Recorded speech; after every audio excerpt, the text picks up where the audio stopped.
Salut tout le monde. Aujourd'hui, comme le titre de la vidéo l'indique, après peut-être 5 à 6 ans, je sais plus, de demande de votre part, je vais enfin vous dévoiler mon business principal. Par contre, pour ceux qui me suivent sur mes réseaux sociaux, hein, Twitter, Instagram, Mr Pimpass et bien entendu sur mes lives, ma chaîne Twitch et ma chaîne Kick, pareil, Mr Pimpass, vous allez voir, rien d'extraordinaire. Mais avant de commencer la vidéo, tu connais, n'hésite pas à t'abonner à ma chaîne, à activer la cloche des notifications pour ne louper aucune vidéo, surtout qu'il va y avoir bientôt de reveal. Maintenant, rentrons dans le vif du sujet. Quelle est mon activité principale ici au Japon depuis maintenant à peu près 11 ans, je crois?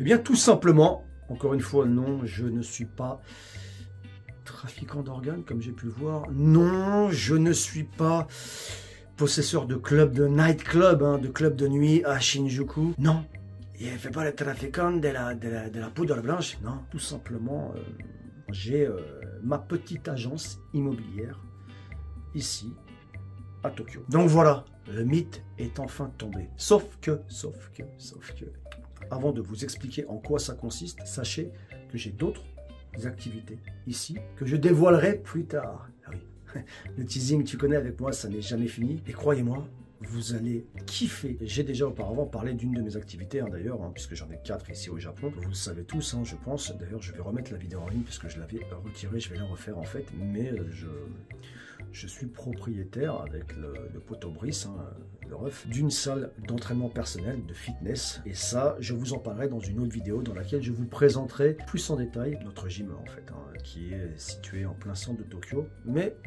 ça, on en parlera la prochaine fois. Alors, on revient sur l'immobilier et en fait, en quoi consiste mon business, en quoi consiste cette activité? Eh bien, c'est très simple. Je travaille à mon compte avec très peu de personnes autour de moi et qui en fait vont s'occuper de tout ce qui est recherche immobilière, signature de contrat, etc. etc.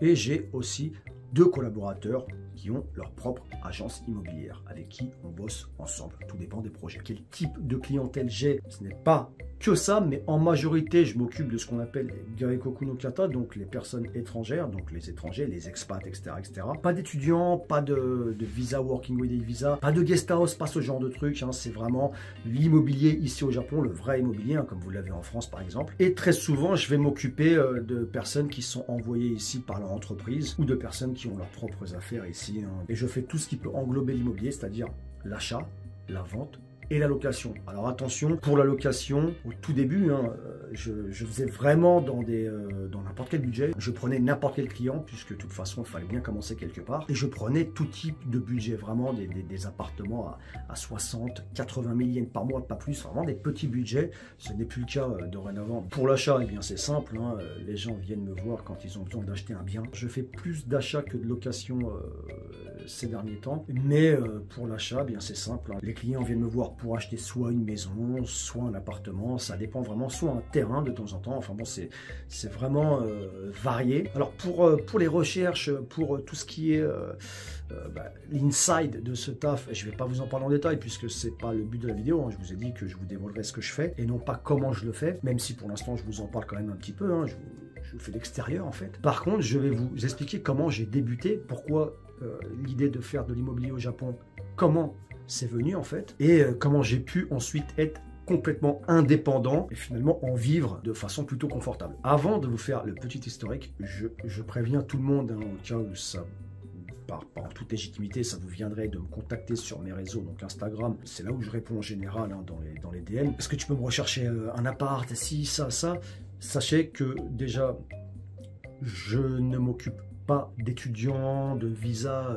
vacances, de visa working holiday visa, donc le PVT je crois pour vous maintenant. Je ne m'occupe que de personnes qui sont installées ici, qui ont un travail ici, qui ont le visa de travail ou permanent, enfin vraiment qui sont vraiment installés ici au Japon et avec un certain budget, hein, par exemple des appartements de 150 000 ou voire 200 000 yens par mois pour la location en l'occurrence. Sachez que ça je ne m'en occupe pas, je préviens parce que je sais que les messages vont venir puisque les messages sont déjà venus quand j'en avais parlé sur ma chaîne à l'époque en live. Par contre je vous le dis aussi, hein, si vous avez un projet sérieux, quelque chose vraiment, vous recherchez, je l'ai déjà fait aussi hein, pour le coup pour des abonnés, donc si vous recherchez vraiment un bien, un truc concret que vous avez vraiment pour le coup, ce sera avec plaisir. Ceci étant dit, maintenant je vais passer à la phase comment j'ai commencé, pourquoi j'ai commencé affaires, business dans l'immobilier? Eh bien ça c'est très simple. Alors déjà moi j'ai toujours été passionné d'immobilier. C'est-à-dire que quand j'étais plus jeune et que j'avais pas une thune, j'aimais me balader dans les rues de Tokyo, hein, mais vraiment des heures et des heures. Et j'adorais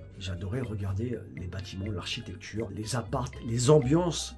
De nuit, par exemple, quand on voit les gens dans des habitations avec les lumières un peu stylées, tu vois, un peu chaudes et tout ça, tu te dis, putain, lui, il est bien là. J'aimais regarder un peu tout, vraiment tous les maisons. J'allais dans des quartiers où il n'y a que des maisons, comme la vidéo que je vous avais montrée sur le quartier le plus riche du Japon. Hein. Allez la voir si vous êtes intéressé, elle est ici. Et je m'amusais à essayer de deviner le prix de leur appartement par rapport au quartier, l'arrondissement, la beauté de l'immeuble en question, si c'était un immeuble, de la maison, l'âge, etc., etc. Bref, regarder ça m'intéressait et aussi me motivait, parce que j'habitais en guest house, en share house hein, à l'époque, et me motivait à réussir ma vie ici au Japon et à me dire qu'un jour, eh ben voilà, il faut que j'habite dans un truc comme ça. J'avais vraiment ça, l'intérieur, tu sais, la déco d'intérieur, enfin bref, tout ça, ça me parle, tu sais, j'aime beaucoup. Et un jour, je vivais chez une ex à l'époque, on s'était mis ensemble et on avait un appartement en commun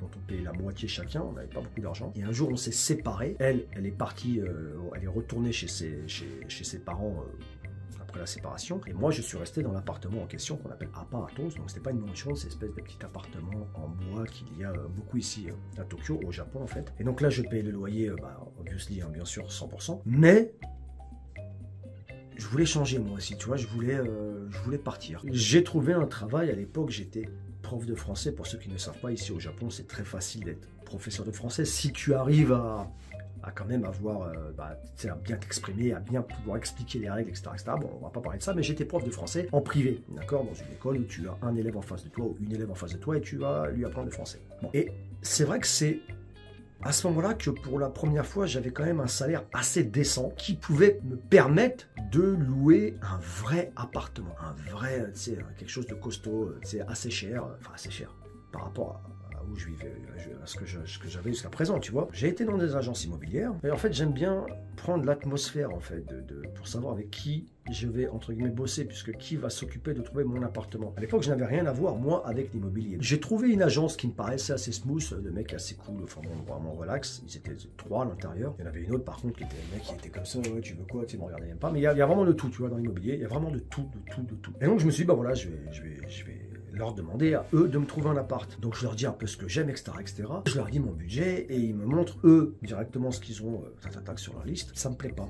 Alors je leur dis ok, bah écoutez, je vais revenir, on va refaire des recherches, machin et tout. Et moi, bien entendu, par curiosité comme d'habitude, j'ai commencé à faire mes propres recherches sur internet. Mais là, il fallait que j'aille plus profond que les sites les plus connus. Il fallait vraiment que je tape pas mal de mots-clés. Et j'ai découvert ce qui maintenant est très connu, ce qu'on appelait à l'époque, qui était très récent, ça s'appelait les designers mansions, les mansions de design, les immeubles design, un peu spéciaux, pas les grandes tours, ou pas les immeubles normaux que tu peux voir un peu partout ici à Tokyo, non, vraiment les trucs avec des grandes baies vitrées, en béton armé, tu sais, le truc un peu, vraiment, design, comme ça s'appelle, comme son nom l'indique, tu vois. Et j'ai fait, mais ça tue. Le truc, est-ce que j'avais le budget pour ça? Je me suis dit, ça doit coûter ultra cher. Donc j'ai cherché, j'ai regardé un peu tout ce qui se faisait. C'était très très récent, ça venait de commencer hein, l'ère des designers mansions. Et c'est avéré que par rapport au budget que je voulais mettre à l'époque, eh bien c'était possible. Je me suis envoyé par email plusieurs liens d'appartements que j'avais vus qui étaient magnifiques. Et je suis allé voir l'agence. Et là elle me dit, putain ouais, c'est magnifique et tout.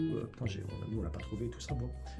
Et je lui dis voilà, est-ce que vous pouvez appeler pour savoir si c'est libre? Donc il s'appelle, tac tac, donc celui-là est libre, celui-là n'est pas libre, celui-là est libre, enfin bon, tu sais, je me souviens pas exactement. Et dans cette liste, mes 2 préférés étaient libres. Donc on va voir le premier. Le deuxième, je le visite juste après, dans la foulée, je rentre dans cet appartement et je flash tout de suite. C'était un appartement d'environ 40 mètres carrés, c'était pas très grand, mais c'était une pièce avec une baie vitrée magnifique, tout en béton armé, tu sais, enfin très moderne, tout ce que j'aime, avec des escaliers. Enfin, c'était une dinguerie. Rien que l'immeuble en soi, c'est une grosse baie vitrée, tout l'immeuble. Là, c'est vraiment très atypique comme type de design. Et là, Kimari Korenishtai. C'est bon, c'est décidé, je veux celui-là. Et je me suis rendu compte, pour revenir à comment je me suis mis dans l'immobilier, eh bien que je trouvais des biens beaucoup plus stylés, rares et intéressants que les agences en question, puisque c'est moi qui ai trouvé ce bien, eux ne l'avaient pas trouvé. Et de là, je me suis dit, mais en vrai de vrai, je suis bon. Si je trouve, parce qu'à l'époque, bon, tu sais, je traînais pas mal, je connaissais pas mal de personnes, eh bien, je peux trouver mes propres clients qui cherchent des biens, leur trouver des biens, et peut-être gratter un pourcentage. Si je présente la personne à cette agence, je me dis, vas-y, je vais leur proposer. Bien sûr, je parlais japonais, pas parfaitement, mais couramment. Pas aussi bien que maintenant, bien entendu. Je vais les voir, je leur dis, voilà, j'ai un deal à vous proposer, je vous présente des clients et vous me donnez un pourcentage sur les frais d'agence. Le mec, il me dit, ouais, pourquoi pas, ouais, écoute, ça nous va. Lui, c'est tout bénef. Hein, il a des nouveaux clients et moi, je prends un petit pourcentage. Il va pas refuser des nouveaux clients. Puis moi, je connais pas trop le milieu, donc il me dit, écoute, nous, on te donne 10%. Moi, je dis, 10%, vas-y, 20%. Il me dit, écoute, vas-y. 15%. Je fais, vas-y, va pour 15%. Ok, c'est arrivé, on se serre la main, tac, tac, c'est fait. C'était à l'arrache, hein, c'était un petit bonus-malus, c'était tout. Hein, il n'y avait pas de contrat, machin et tout. Je présente des gens, bon, bref. Et puis de là, ça a commencé. Mon entrée, lentement mais sûrement, dans le monde de l'immobilier. C'est-à-dire que maintenant, dès que quelqu'un me disait qu'il cherchait un appartement, et je, encore une fois, prenais n'importe quel budget. Une meuf que je connaissais, Joe à l'époque, ben, je les présentais à eux. Sauf que je trouvais des biens beaucoup plus intéressants que eux ne trouvaient. Par exemple, Joe, quand je lui ai trouvé son bien d'ailleurs, qui est le bunker, sachez que le bunker actuel de Joe, le studio de Joe, c'est moi qui lui ai trouvé et depuis, il n'est jamais parti. Eh bien, je me suis rendu compte qu'en fait, j'étais meilleur que des agences immobilières pro en recherche de biens alors que je n'avais pas accès à toutes leurs bases de données, etc. etc. Mais c'est pas ça qui va suffire à avoir ta propre agence, tu comprends? Ça, c'est juste un détail finalement. Donc je vais aux visites avec eux puisque ce sont mes clients, mes potes, mes copines, whatever. Je vais aux visites avec eux, je vois comment ça se passe puisque j'apprends, je vois comment eux font les visites, où ils se placent, comment ils montent, comment ils présentent, je vois comment ils récupèrent les clés. Enfin tu vois, je vois un peu tout. Je regarde, je suis spectateur et en même temps étudiant du truc. Je follow tout le process en leur disant, écoutez, ça c'est une de mes connaissances, je veux être sûr que tout se passe bien. Eux, bien sûr, n'avaient aucun problème avec ça. Et après je ne sais combien de mois, eh bien je me suis dit que voilà, en fait, moi j'étais prof de français, hein, bien sûr, comme je vous l'avais dit, mais je me suis dit que, tu sais, voilà, il fallait que je sois indépendant. Parce que pourquoi prendre 15% quand on peut prendre 100%?